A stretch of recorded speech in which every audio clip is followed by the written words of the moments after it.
बाजू बाजू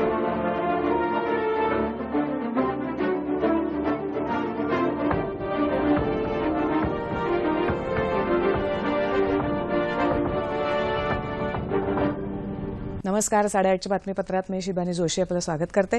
सुरुवातीला एक नजर ठळक बातम्यांवर. एकाच वेळी 8 उपग्रह अवकाशात सोडून इस्रो घडवणार आज नवा विक्रम.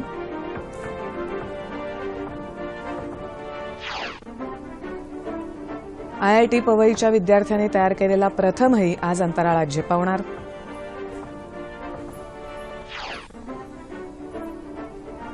परराष्ट्र व्यवहार मंत्री सुषमा स्वराज आज न्यूयॉर्कमध्ये संयुक्त राष्ट्रांच्या 71व्या सर्वसाधारण सभेत करणार भाषण. पाकिस्तान पोसत असलेल्या दहशतवादाला स्वराज आपल्या भाषणातून देणार सडेतोड प्रत्युत्तर. केरळमध्ये कोझिकोडे इथे भरवण्यात आलेल्या भाजपाच्या राष्ट्रीय परिषदेची सांगता. विकासासाठी गतिमान होण्याची वचनबद्धता परिषदेत व्यक्त. गडचिरोली जिल्हा परिषदेअंतर्गत झालेल्या शिक्षकांच्या बोगस बदली प्रकरणी 2 लिपिकांना पोलीस कोठडी. आणखी काही जणांना अटक होण्याची शक्यता. अमरावती इथे राज्यस्तरीय शालेय बास्केटबॉल क्रीडा स्पर्धेला सुरुवात. राज्यातल्या 48 संघांनी नोंदवला सहभाग. आणि कानपूर क्रिकेट कसोटीत भारताची स्थिती भक्कम. विजयाच्या आशा पल्लवीत. नमस्कार. आणि आता सविस्तर वृत्त. भारतीय अंतराळ संशोधन संस्था अर्थात इस्रो आज 8 उपग्रहांचं प्रक्षेपण करणार आहे. PSLV C-35 यानातून समुद्र आणि हवामान अभ्यास संबंधित 370 किलो वजनी स्कॅटसॅट-1 यासह इतर 7 उपग्रह श्रीहरिकोटा इथल्या सतीश धवन अंतराळ केंद्रातून अवकाशात झेपावणार आहेत. यामध्ये 5 देशांच्या उपग्रहांचाही समावेश आहे. हे 8ही उपग्रह वेगवेगळ्या 2 कक्षांमध्ये एकाच वेळी स्थापित करत इस्रो इतिहास घडवणार आहे. या 8 उपग्रहात मुंबई IITच्या विद्यार्थ्यांनी तयार केलेल्या प्रथम या उपग्रहाचा समावेश आहे. विद्युत परमाणू मोजण्यासाठी प्रथम उपग्रहाची मदत होणार आहे. इस्रोच्या विद्यार्थ्यांसाठीच्या उपग्रह मालिकेतला हा 7वा उपग्रह आहे.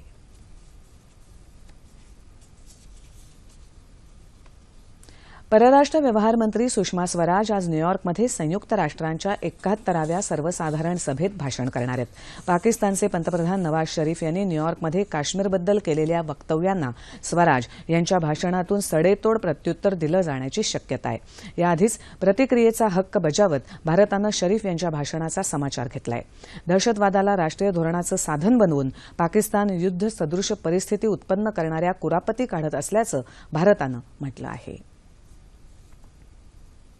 केरळमध्ये कोझिकोडे इथे भरवण्यात आलेल्या भाजपा राष्ट्रीय परिषदेची काल सांगता झाली. जम्मू काश्मीरमध्ये उरी इथे हल्ला करणाऱ्या दहशतवादी शक्तींना कोणत्याही परिस्थितीत आम्ही मोकळं सोडणार नाही अशी ग्वाही पंतप्रधान नरेंद्र मोदी यांनी देत सांगता समारंभात केली.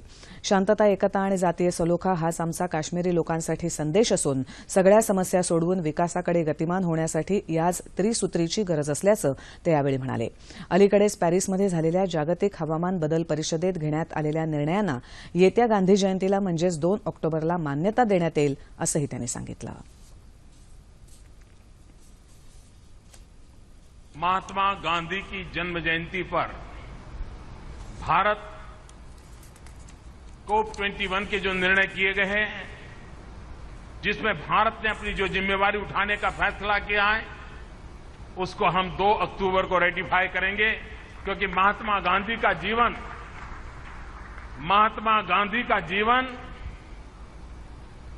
मिनिमम कार्बन फुटप्रिंट वाला जीवन था. उससे बड़ा दुनिया के लिए प्रकृति के साथ संवाद करने वाला जीवन क्या हो सकता है? शायद महात्मा गांधी से बढ़कर के कोई उदाहरण नहीं हो सकता है. मुसलमानांकडे केवळ वोट बँक म्हणून बघण्याची घातक सवय सगळ्याच राजकीय पक्षांनी सोडून देणं आवश्यक आहे. ते आपलेच लोक आहेत ही भावना लोकांच्यात रुजवायला हवी असं ते म्हणाले. सर्वधर्म समभावाचं तत्व पाळून संतुलित आणि सर्वसमावेशक विकासाकरता निवडणूक सुधारणांची गरज असल्याचंही ते म्हणाले. भारतीय राज्यघटनेला जे लोक मानत नाहीत आणि स्वतःला भारतीय समजत नाहीत अशा कुणाही बरोबर कोणत्याही प्रकारची चर्चा केली जाणार नाही अशी स्पष्ट समज त्यांनी यावेळी दिली. गडचिरोली स्थानिक जिल्हा परिषदेअंतर्गत झालेल्या शिक्षकांच्या बोगस बदली प्रकरणातल्या दोघांना न्यायालयानं 10 दिवसांची पोलीस कोठडी ठोठावली आहे. रुपेश शेडमाके या कनिष्ठ लिपिकाला गेल्या महिन्यात 23 तारखेला अटक करण्यात आली होती. 2 सप्टेंबरपर्यंत पोलीस कोठडीत ठेवल्यानंतर त्याला न्यायालयीन कोठडी सुनावण्यात आली आणि याच महिन्यात न्यायालयानं त्याची जामिनावर सुटकाही केली. या प्रकरणी शिक्षण विभागातल्या विजेंद्र सिंग आणि नचिकेत शिवणकर या लिपिकांचाही हात असल्याची माहिती त्यानं पोलिसांना दिल्यानंतर या दोघांना अटक करण्यात आली. काल त्यांना न्यायालयात हजर करण्यात आलं. या प्रकरणी आणखीही काही जणांना अटक होण्याची शक्यता वर्तवण्यात येत आहे. नेत्रदान आणि रक्तदानाबरोबरच आज अवयवदानाचीही मोठी गरज आहे. मान्यवर व्यक्तींनी अवयवदानाच्या चळवळीत सहभागी होऊन जनजागृती करावी असं आवाहन भारती विद्यापीठाच्या अधिव्याख्यात्या डॉ. अनिता पाटील यांनी कोल्हापुरात केलं. मानवी अवयवदान मोहिमेच्या एका कार्यक्रमात त्या बोलत होत्या.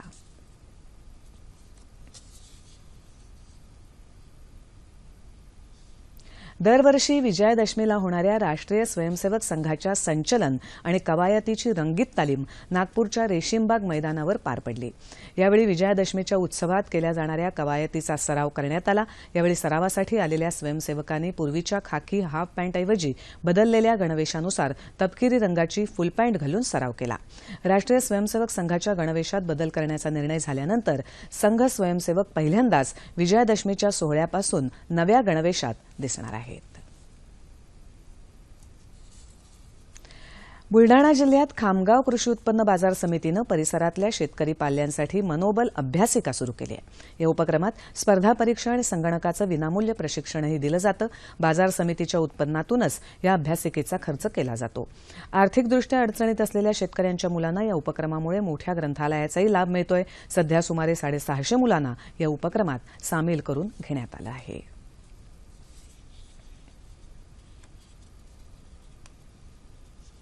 मुंबईतल्या मुलुंड इथल्या महाराष्ट्र सेवा संघातर्फे देण्यात येणारा सविता गद्रे पुरस्कार यंदा मालेगाव इथल्या आधार या मतिमंद मुलांच्या शाळेला देण्यात आला आहे. समाज कल्याण विभागाचे प्रादेशिक उपायुक्त यशवंत मोरे आणि पत्रकार माधव शिरवळकर यांच्या हस्ते हा पुरस्कार गोकुळ आणि वैशाली देवरे या दाम्पत्याला काल देण्यात आला. सामाजिक क्षेत्रात विशेष योगदान देणाऱ्या विविध संस्थांना या पुरस्कारानं गौरवण्यात येतं. गेली काही वर्ष मालेगावसारख्या खेड्यात देवरे दाम्पत्य मतिमंद आणि अपंग मुलांसाठी आधार ही शाळा चालवत आहे. अत्याधुनिक साधनांनी नाविन्यपूर्ण शिक्षण देऊन स्वावलंबी बनवून रोजगाराच्या संधीसाठी सक्षम बनवण्याचा प्रयत्न ही शाळा करत असते. त्यासाठी यंदा या शाळेची निवड करण्यात आली. पुरस्काराचं यंदाचं 22वं वर्ष आहे.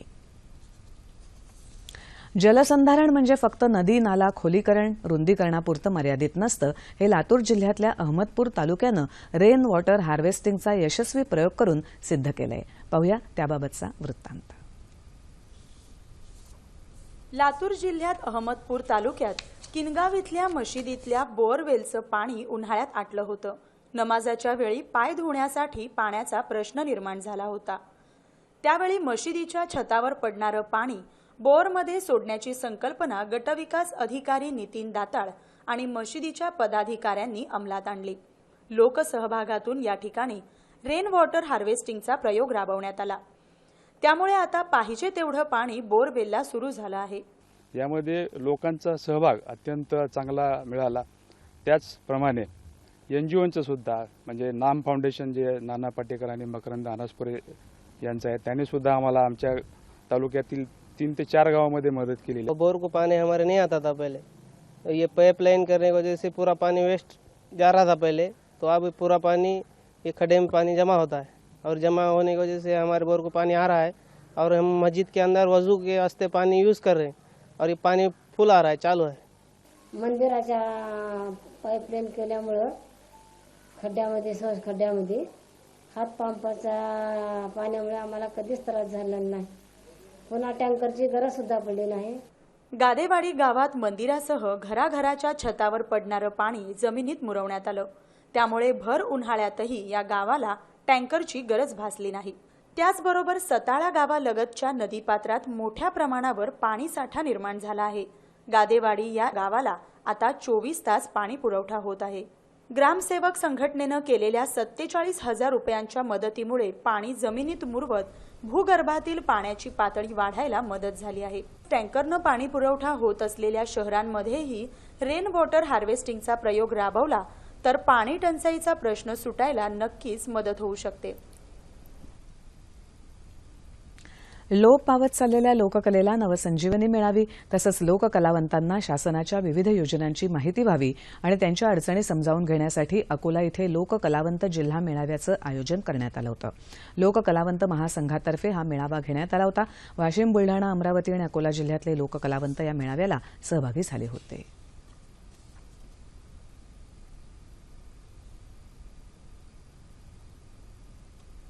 तीनही सैन्य दलातल्या निवृत्त अधिकारी आणि जवानांना खासगी कंपनीत नोकरी देण्याकरता पुणे हवाई दलाच्या वतीनं लोहगाव इथल्या शाखेत एक दिवसीय रोजगार मेळाव्याचं आयोजन करण्यात आलं होतं. Air vice marshal Amit Dev यांच्या हस्ते या मेळाव्याचं उद्घाटन झालं. पुणे सदन कमांडच्या हवाई दलाच्या वतीनं निवृत्त अधिकारी आणि जवानांना खासगी कंपनीत नोकरीची संधी उपलब्ध करून दिली जाते. त्यानुसार रोजगार मेळाव्यात अधिकारी आणि जवानांची मुलाखत घेतली गेली. यामध्ये 100 जवान आणि अधिकारी यांना विविध कंपन्यांमध्ये नोकरी मिळणार असल्याचं अमित देव यांनी यावेळी सांगितलं.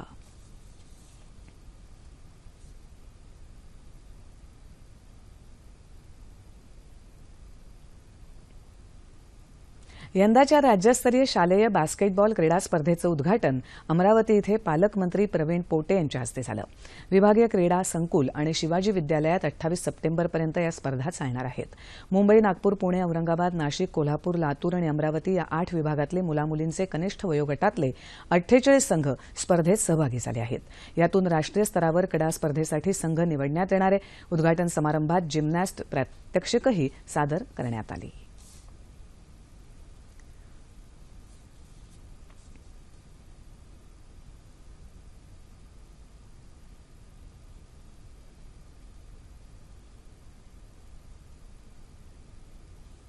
आणि आता क्रिकेटच्या मैदानावरची बातमी. कानपूर क्रिकेट कसोटीत भारतानं न्यूझीलंड समोर ठेवलेल्या 434 धावांचं तगडं आव्हान पेलताना न्यूझीलंड संघ गडगडलाय. चौथ्या दिवसअखेर न्यूझीलंडच्या 4 बाद 93 धावा झाल्या.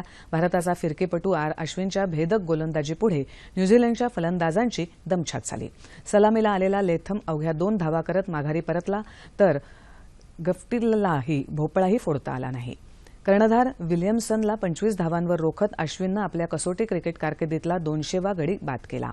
त्यानंतर मात्र रोहित शर्मा आणि रवींद्र जडेजा यांनी केलेल्या नाबाद अर्धशतकी खेळीमुळे भारतीय संघानं 433 धावांची मोठी आघाडी घेत डाव घोषित केला.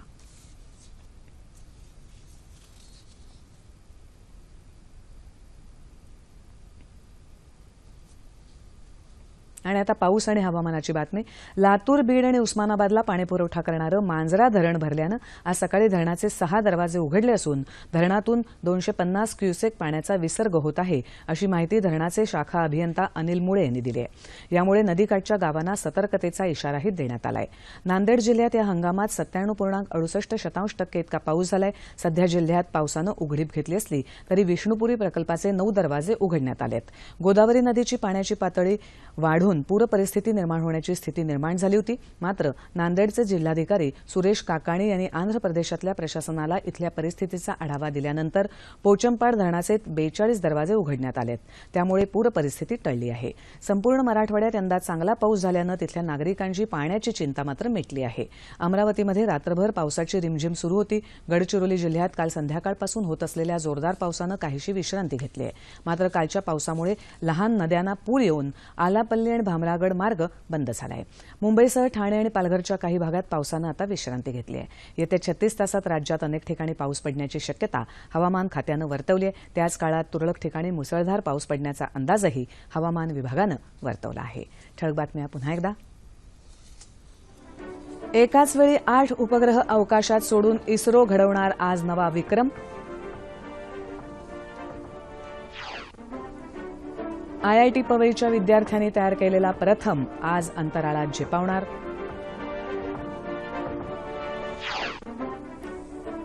परराष्ट्र व्यवहार मंत्री सुषमा स्वराज आज न्यूयॉर्कमध्ये संयुक्त राष्ट्रांच्या 71व्या सर्वसाधारण सभेत करणार भाषण. पाकिस्तान पोसत असलेल्या दहशतवादाला स्वराज आपल्या भाषणातून देणार सडेतोड प्रत्युत्तर. केरळमध्ये कोझिकोडे इथे भरवण्यात आलेल्या भाजपाच्या राष्ट्रीय परिषदेची सांगता. विकासासाठी गतिमान होण्याची वचनबद्धता परिषदेत व्यक्त. गडचिरोली जिल्हा परिषदेअंतर्गत झालेल्या शिक्षकांच्या बोगस बदली प्रकरणी 2 लिपिकांना पोलीस कोठडी. आणखी काही जणांना अटक होण्याची शक्यता. अमरावती इथे राज्यस्तरीय शालेय बास्केटबॉल क्रीडा स्पर्धेला सुरुवात. राज्यातल्या 48 संघांनी नोंदवला सहभाग. आणि कानपूर क्रिकेट कसोटीत भारताची स्थिती भक्कम, विजयाच्या आशा पल्लवीत. याबरोबरच हे बातमीपत्र संपलं. पुन्हा भेटूया सकाळी 11:30 वाजता सह्याद्री वाहिनीवर. नमस्कार.